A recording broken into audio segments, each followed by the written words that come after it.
बारिश में अमीर और गरीब का राशन। पंडित जी, मेरी 2 बेटियां हैं और मैं चाहती हूँ कि वो दोनों अपने ससुराल जाकर हमेशा खुश रहें, इसलिए परिवार अच्छा और खुशहाल ही दिखाना। हाँ हाँ, आप चिंता मत करो, मैं आपको परिवार अच्छा ही दिखाऊंगा जहाँ आपकी दोनों बेटियां खुश रहेंगी। ये कुछ लड़कों की फोटो है, इन्हें देख लो। लड़के की फोटोज तो अच्छी हैं, मुझे ये दोनों लड़के अच्छे लगे, आप इनसे मेरी बेटियों का रिश्ता कर दीजिए। ठीक है बहन जी, आपने बहुत अच्छे लड़के ढूंढे हैं। तभी वहाँ पर सरिता की दोनों बेटियां आ जाती हैं। क्या बात है माँ, आज आप पंडित के साथ क्या बातें कर रही हो? मुझे तो कुछ गड़बड़ लग रही है। गड़बड़ कुछ नहीं है, मैंने तुम दोनों के लिए रिश्ते देखे हैं, अब मैं तुम दोनों की शादी कर दूंगी। अरे अरे माँ, आपने हमारे लिए लड़के ढूंढ लिए और आपने हमें बताया भी नहीं। इसमें बताने जैसी क्या बात थी, तुम मेरी बेटियां हो और तुम्हारा अच्छा बुरा सोचना मेरा ही फर्ज है।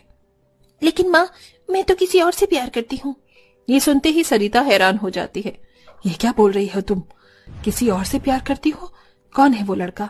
माँ, उसका नाम कुणाल है, हमारे कॉलेज के प्रोफेसर का बेटा है। वो लोग बहुत अमीर हैं, हम दोनों एक दूसरे से प्यार करते हैं और शादी भी करना चाहते हैं। लेकिन बेटी, हम लोग तो गरीब हैं, वो लोग हमसे रिश्ता क्यों जोड़ेंगे? अरे माँ, आप क्यों परेशान हो रही हो? कुणाल ने अपने घर में सभी से बात कर ली है, सब लोग हमारी शादी से खुश हैं, बस आप हाँ कर दो। अरे, अब मेरी बेटी इतनी अमीर घर में जा रही है तो मैं मना कैसे कर सकती हूँ? मेरी तरफ से भी शादी के लिए हाँ है। मेघा बेटी, अगर तुम्हारी जिंदगी में भी कोई लड़का है तो मुझे बता देना। नहीं माँ, मेरी जिंदगी में कोई लड़का नहीं है, आप जहाँ मेरी शादी कराओगे मैं कर लूंगी। इस तरह सरिता बहुत खुश होती है। वो अपनी छोटी बेटी की शादी बहुत अमीर घर में करती है और वहीं बड़ी बेटी की शादी एक नॉर्मल सी परिवार में होती है, जहाँ मेघा का पति विपिन एक प्राइवेट नौकरी कर रहा होता है। शादी के बाद दोनों बहनें अपनी अपनी जिंदगी में खुशी से रह रही होती हैं। देखो, तुम दोनों की शादी हो गई है और बहुत दिन हो गए हैं तुम दोनों से मिले हुए। एक तो इतनी अमीर है कि उसकी अपनी अमीर पार्टियों से फुर्सत ही नहीं मिलती उसे, और मेरी मेघा तो घर परिवार से फ्री नहीं हो पाती। लेकिन अब बहुत हुआ, मुझे तुम दोनों के साथ मिलना है। ठीक है माँ, आप जैसा कहोगे वैसा ही होगा। मैं और विशाखा हम दोनों आपसे मिलने घर पर आएंगे। वैसे मेरी तो फ्रेंड की बर्थडे पार्टी थी माँ, लेकिन आपके अलावा कोई भी इम्पोर्टेंट नहीं है, सिर्फ आप इम्पोर्टेंट हो, मैं जरूर आऊंगी।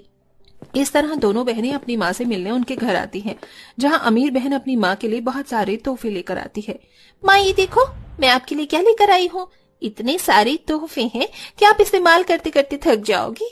ये नई नई छाती है और ये आपके लिए कॉटन की सूट। बरसात का मौसम होने वाला है, इसीलिए मैं आपके लिए रेनकोट भी लेकर आई हूँ। अब आपको बाहर जाने में दिक्कत नहीं होगी। अरे, मेरी छोटी बेटी कितनी प्यारी है, मेरे लिए कितना कुछ लेकर आई है। अरे मेघा दीदी, आप माँ के लिए कुछ नहीं लेकर आई हो? नहीं, दरअसल मैं माँ के लिए अपने हाथों से बने लड्डू लेकर आई हूँ। ये लो माँ, आपके लिए। बस यही लेकर आई हो और कुछ भी नहीं लेकर आई?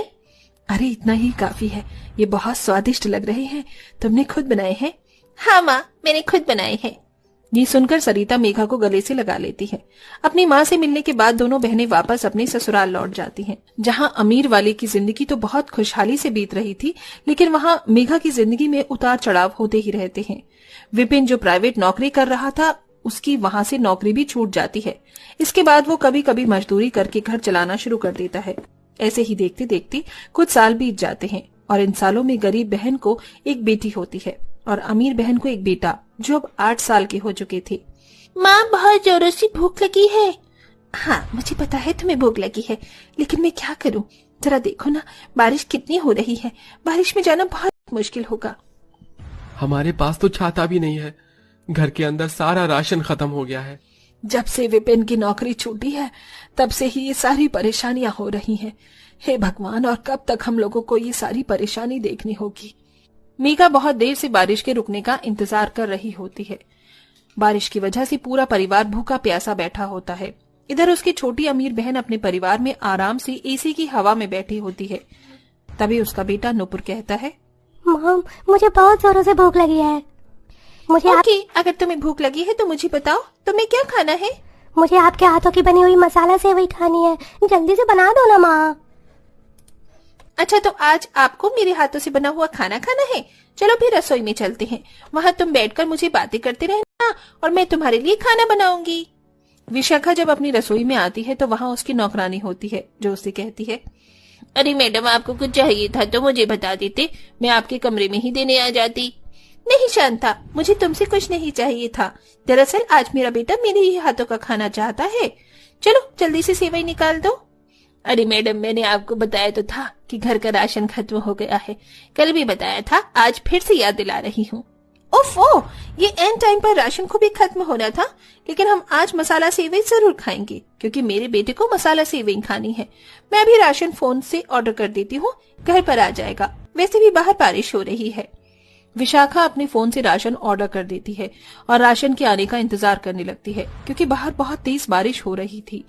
इधर बारिश रुकने का नाम नहीं लेती और उधर बेचारी मेघा जैसे तैसे करके घर में टूटी फूटी छतरी निकालती है। एक तो घर में पैसे नहीं है, ऊपर से ये बारिश रुकने का नाम नहीं ले रही। पता नहीं लाला राशन देगा या नहीं, पर पूरा परिवार भूखा है, मुझे जाना ही होगा। टूटी फूटी छतरी लेकर जैसे ही मेघा बरसात में बाहर निकलती है, उसकी छतरी तेज हवा की वजह से उड़ जाती है, जिसके चलते वो बहुत भीग जाती है और भीगते भीगते वो जैसे तैसे करके लाला की दुकान पर पहुंच जाती है। अरे अरे, क्या हुआ? तुम तो पूरी भीग गई हो। किसने कहा था इतनी बारिश में निकलने के लिए? लाला, मेरा पूरा परिवार भूखा प्यासा बैठा है। अगर राशन नहीं लेकर गई तो सब बहुत ज्यादा परेशान हो जाएंगे, तो मुझे राशन दे दो। हाँ हाँ, क्यों नहीं। अरे रामकृष्ण, जल्दी जल्दी हाथ चला। अभी तुझे एक ऑनलाइन ऑर्डर वाला पार्सल भी पैक करना है और साथ में ये बेचारी बारिश में भीगते हुए आई है, इसका राशन भी तैयार करना है। हाँ हाँ, अभी कर रहा हूँ साहब काम। रामकृष्ण सबसे पहले तो ऑनलाइन वाला पार्सल तैयार करता है जो मेघा की छोटी बहन विशाखा के घर जाना होता है। इधर मेघा बारिश में भीग रही होती है तो उधर विशाखा लाला को फोन करके कहती है, राशन ऑर्डर करे हुए मुझे पूरा 1 घंटा हो गया। आखिर तुम लोग कर क्या रहे हो? मुझे अभी के अभी अपना घर पर राशन चाहिए तो चाहिए। ये कैसी डिलीवरी है तुम्हारी? इतने सालों से हम लोग तुम्हारी दुकान से राशन ले रहे हैं, ऐसा पहले तो कभी नहीं हुआ। अरे मैडम, नाराज क्यों हो रही हो? मुझे माफ कर दो, अभी भिजवा रहा हूँ। साथ में अच्छे अच्छे ऑफर हैं और कुछ सामान तो फ्री आइटम भी है, वो भी भिजवा रहा हूँ। बस थोड़ा सा समय दीजिए, बारिश बहुत तेज हो रही है। लाला अमीर बहन की 4 बातें सुनकर शांत रह जाता है, लेकिन जैसे ही रामकृष्ण मेघा को राशन देता है, लाला उसके हाथों से राशन लेकर उससे कहता है, अरे अरे, ऐसे कैसे राशन दे दिया तूने? चलो मेघा बहन, पहले का हिसाब किताब पूरा कर लेते हैं और इस राशन का भी हिसाब कर लेते हैं। देखो ऐसा मत करो, मैं पैसे नहीं लेकर आई हूँ। किताब में पैसे जोड़ देना, मैं तुम्हारा हिसाब एक साथ कर दूंगी। अरे फ्री फोकट में सामान लेने आई हो क्या तुम? हाँ, समझती क्या हो अपने आप को? जब देखो मुंह उठाकर मेरी दुकान पर आ जाती हो। फ्री का राशन तुम्हारे हजम कैसे होता है? गरीब की मजबूरी समझो लाला, भगवान तुम्हारे काम में बरकत देगा। तुम जानते हो ना हम लोग कितने गरीब हैं।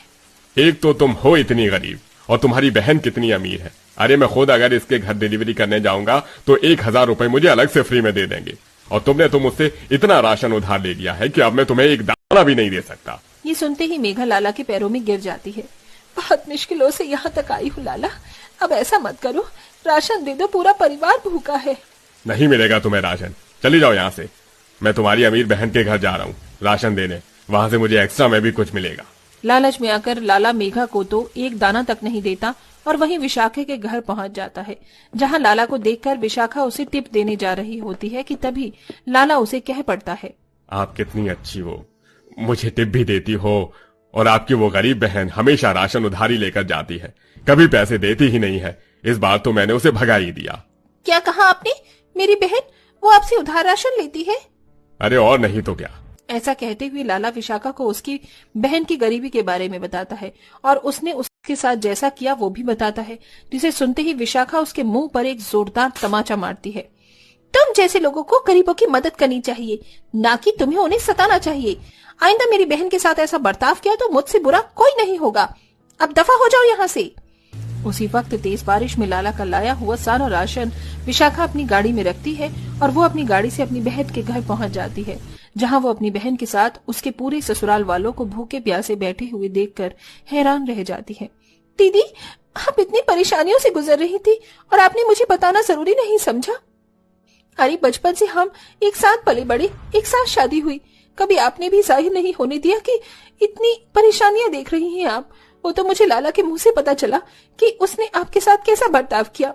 ये देखो दीदी, मैं आपके लिए क्या कुछ नहीं लेकर आई हूँ। अब आपको 3 महीने तक राशन खरीदना नहीं पड़ेगा। लाला के मुंह पर मैंने उसके पैसे भी फेंक दिए हैं और अब वो कुछ भी नहीं कहेगा। ये सुनते ही मेघा अपनी बहन को रोते हुए गले से लगा लेती है। किस मुंह से बताती बहन तुम्हें, कुछ जिंदगी में उतार चढ़ाव खत्म ही नहीं हो रहे थे। मेरे इनकी नौकरी भी छूट गई थी, तब से घर के हालात और भी ज्यादा बिगड़ गए।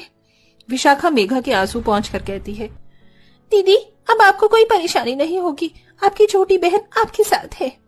इस तरह विशाखा अपनी बहन के पति को अपने पति की कंपनी में नौकरी दिलवा देती है और उसे कुछ पैसे भी देती है, जिसके चलते गरीब बहन की बहुत मदद होती है।